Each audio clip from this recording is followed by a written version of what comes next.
নিৰ্বাচন আহিলে লম্ফজম্ফটো অখিল গগৈ অলপ বেছিয়ে হয় আৰু এইবাৰ নিশ্চিত হৈছে যে তেওঁ ধৰাশায়ী হ'ব, ভেটি উচ্চন হ'ব। সেইকাৰণে এনেকুৱা লম্ফজম্ফ কৰিছে। কিয় কি বিধায়ক তেওঁৰ দিনত কি কাম হ'ল শিৱসাগৰত বিধানসভাৰ মজিয়াত যিবোৰ অসভ্যালি কৰিলে এয়া নজিৰবিহীন। আৰু এতিয়া তেওঁ মোক আঞ্চলিকতাবাদৰ কথা শিকাবলৈ আহে। তো অখিল গগৈয়ে যিটো ৰাজনৈতিক দলৰ লগত লগ লাগিলে সেইটো দলৰ চৰকাৰ থাকোঁতে অসমত 860গৰাকীক হত্যা কৰিলে। জাতিৰ সুৰক্ষিত ভৱিষ্যতৰ প্ৰতি যিসকলে আন্দোলন কৰিছিলে, আন্দোলনকাৰীৰ ওপৰত টৰ্চাৰ কৰিলে, হত্যা কৰিলে। আৰু তেওঁলোকৰ লগ হৈ পেলাই তেওঁ এতিয়া আঞ্চলিকতাবাদৰ কথা কয়। আৰু অখিল গগৈ যুগ যুগ ধৰি কোনে নাজানে যে অখিল গগৈ বামপন্থী? এই কথাটো সকলোৱে জানে। মইতো আচৰিত হওঁ যে ভাও মানুহে এনেকে বাগৰ মাৰিব পাৰে, এনেকে কথা সলাব পাৰে যে এতিয়া তেওঁহে প্ৰকৃত আঞ্চলিকতাবাদী, লগ লাগিছে কংগ্ৰেছৰ লগত। তেওঁ প্ৰথমতে নিজৰ স্থিতিটো স্পষ্ট কৰক, তেওঁ আচলতে কোনপন্থীৰ মানুহ তেওঁ নিজৰ স্থিতি স্পষ্ট কৰক। আমি তেওঁৰ পৰা শিকিবলগীয়া একো নাই। তেওঁ কি কৃষক নেতা, তেওঁ কেনেধৰণৰ কৃষক নেতা? আজি বিধানসভাৰ মজিয়াত কোনোবা দিনে কৃষকৰ কথা ক'লেনে? মই কৃষিমন্ত্ৰী হিচাপে বোলে কৃষি ক্ষেত্ৰখনলৈ এটা পৰিৱৰ্তন আনিবৰ কাৰণে এইটোৱে কৰিব লাগে, এই কথাখিনি ক'লেনে? তেওঁৰ নিচিনা এজন ভণ্ড মানুহ মই ক'তো দেখা নাই। মই ৰাজনীতিক বুলি নকওঁ, ভণ্ড মানুহক ঠগ বাজ কৰি কেনেকে চলিব লাগে সেই কথাটো তেওঁতকে ভালকে আৰ্ট আৰু কোনেও নাজানে বুলি মই ভাবোঁ।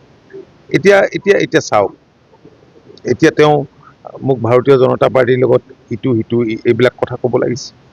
ভাৰতীয় জনতা পাৰ্টিৰ লগত আমি আছোঁ। ভাৰতীয় জনতা পাৰ্টিৰ নেতৃত্বই অসম আন্দোলনত সহযোগিতা কৰিছিল। বাজপেয়ী ডাঙৰীয়া আহিছে। আৰু আপোনালোকে জানেই যে অসম চুক্তিখন এনেকুৱা এখন চুক্তি, হোম মিনিষ্ট্ৰী হৈছে চুক্তি ৰূপায়ণৰ নজেল মিনিষ্ট্ৰী। ভাৰত বাংলাদেশ সীমান্তৰ কথা আছে, বিদেশী বহিষ্কৰণৰ কথা আছে, যাৰ কাৰণে যুগ যুগ ধৰি আমি আচলতে আজি বহুদিন ধৰি আমি যুঁজ দি আহিছোঁ।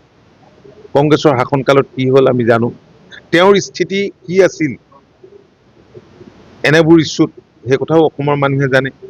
তেওঁ যদি আজি ওলোটা কথা কয়, সেইখিনি আৰু মানুহে নজনাকৈ নাথাকে। আজি যে এই যে বিৰোধী ঐক্যটো নহ'ল, বিৰোধী ঐক্যটো যে এনেকৈ এইবিলাক যে হৈ আছিল, তেওঁ মূলতেতো তেওঁ কি কৰিছিলে আমিতো সেইবিলাক কথা জানো।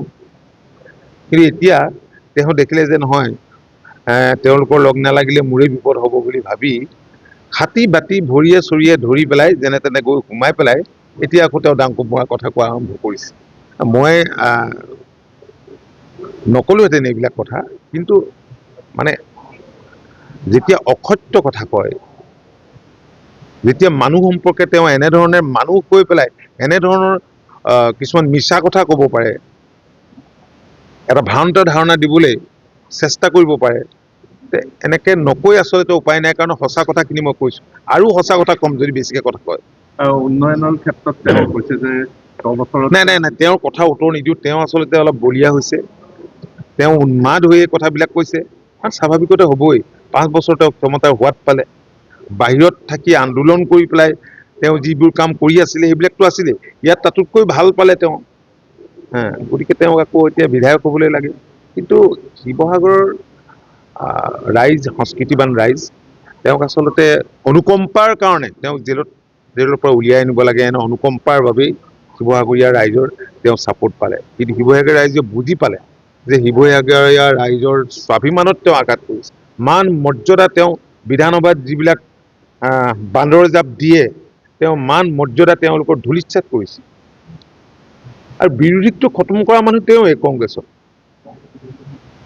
তেওঁ যিবিলাক কৰিছে শাসকীয় দলেতো ভালেই পাব স্বাভাৱিকতে, কাৰণ বিৰোধীটোক অস্তিত্বহীন কৰা মানুহজন তেওঁৱেই, বিৰোধীত খেলি মেলি লগাই থোৱা মানুহ তেওঁৱেই। আপুনি বিচৰা বাতৰি পাব কেৱল নিউজ 18 এপত। নিউজ 18 এপ ডাউনলোড কৰিবলৈ স্কেন কৰক এই QR কোড। গুগল প্লে ষ্টৰতো পাব এই নিউজ 18 এপ।